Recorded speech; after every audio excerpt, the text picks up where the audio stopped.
Okay, so this is with respect to your career guidance for the next month. अगर आपके लिए है then you will automatically know it. अगर आपके लिए नहीं है then don't try to force it on yourself, just swipe it off. Okay, so आपकी करंट एनर्जी जो मुझे सेंस हो रही है दैट इज कि कुछ तो यहाँ पे लॉस हुआ है when it comes to your career. ठीक है, हो सकता है कि आपने कोई तो एग्जाम दिया एंड उस एग्जाम का रिजल्ट आपके फेवर में नहीं आया. हो सकता है कि आपने कोई तो जॉब इंटरव्यू दिया and it did not work out. Like कुछ तो यहाँ पे मिस्ड अपॉर्चुनिटी, कुछ तो यहाँ पे फेलियर, कुछ तो यहाँ पे रिजेक्शन, डिसअपॉइंटमेंट की एनर्जी आ रही है with respect to your career. Okay, जो आपकी करंट एनर्जी है. लेकिन जो जा चुका है आप अभी भी उसी चीज से ऑब्सेस्ड भी दिख रहे हो. जो जा चुका है अभी भी आप उसी चीज, उसी अपॉर्चुनिटी, आप चाहते हो कि वही अपॉर्चुनिटी आपके पास आए. आप चाहते हो कि वही चीज हो जाए जो जा चुकी है. ओके, आप चाहते हो कि वो दरवाजा खुले जो दरवाजा ऑलरेडी बंद हो चुका है आपके लिए. So that is not possible. आपकी स्पिरिट टीम आपसे यहाँ पे कहना चाहती है कि जो गया है वो आपका था नहीं, जो आने वाला है वो आपका है. ओके, कहीं ना कहीं आप अपनी सारी एनर्जी जो मिस्ड अपॉर्चुनिटी है उस पर डाल रहे हो. इसकी वजह से आपका जो पर्सपेक्टिव है, आपका जो विजन है, आपकी जो नजर है उस तरफ नहीं जा पा रही है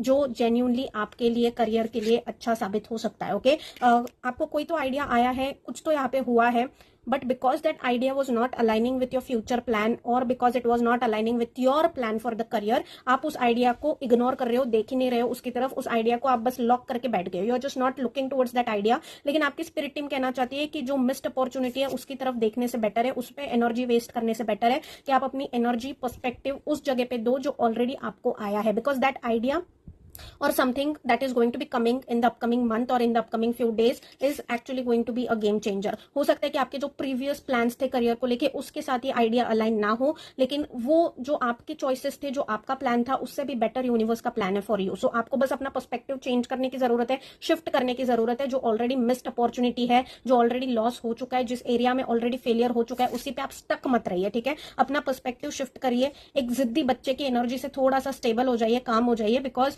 you need to broader your perspective, क्योंकि आप उसी चीज को देखने में बिजी हो जो आपको आगे जाके सर्व ही नहीं करने वाली. जबकि यूनिवर्स आपको एक ऐसी अपॉर्चुनिटी दे रहे हैं, एक ऐसी आइडिया दे रहे हैं जो आपको एक्चुअली आपके सोल पर्पस के साथ अलाइन कर सकते हो. Okay, but you just need to be looking towards it. अगर आपका विजन ही उस तरफ नहीं गया, अगर आप स्टक रह गए पास्ट में, तो it is very much difficult, क्योंकि वो अपॉर्चुनिटी आके, आइडिया आके निकल जाएगी. Okay, so over here with respect to your career, your spirit team is trying to tell you कि अपनी एनर्जी, अपना टाइम, अपना सारा सब कुछ जो जा चुका है उसमें आप मत लगाइए. जो आ सकता है उसके लिए अपने विजन को ओपन करिए, माइंड को ब्रॉड करिए, पर्सपेक्टिव को शिफ्ट करिए and something is coming in, something is coming in. But आपको अपना पर्सपेक्टिव उस डायरेक्शन में लेके जाने की जरूरत है. Okay, so this is what is coming in for you. If it resonated with you then and only then receive it. I will be seeing you all very very soon. Until then take care guys and bye.